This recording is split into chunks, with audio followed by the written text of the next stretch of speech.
હા ભાઈ, છૂટા નથી આગળ તો ભિખારી નથી હું. તો? એડ્રેસ પૂછતો હતો તમને હું. ક્યાંનું એડ્રેસ? આપણે સુભાષનગર ક્યાંથી જવાનું? એ તો સુભાષ ને ખબર, એને ફોન કર.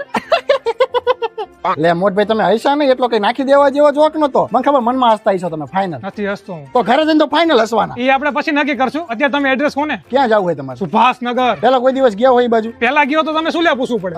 જવાનું એડ્રેસ કહું કે પાછા આવવાનું? અરે જવાનો જ પૂછતું હોય ને. કેમ પાછું નથી આવવાનું? હવે જે રસ્તે જાય એ જ રસ્તે પાછું આવી. ઠીક, વાંધો નહીં. આ તો હું ખાલી કન્ફર્મ કરતો હતો. આપણા વચ્ચે આટલી બધી વાતચીત થઈ એટલે આપણે મિત્ર થઈ ગયા ને. તમે પાછા આવશો એટલે ચા પાણી નાસ્તો ને ભજીયા નહીં ખવડાવવા પડે તમારે મને. તમે એડ્રેસ કોને? શું ભજીયા લારી નું? એ તો અહીંથી આગળ જાવ ને એટલે ડાબા હાથે જ છે ભજીયા લારી, અસલ બનાવે. સુભાષનગર નું. સુભાષનગર માં લખાભાઈ લારી જેવા ભજીયા ન થાય હો. સુભાષનગર કઈ રીતે જવાય? એ કોને યાર? એટલે અમુક હાલીને જતા હોય, અમુક રિક્ષામાં જતા હોય. તમારે શેમાં જવું એ નક્કી કરી લો.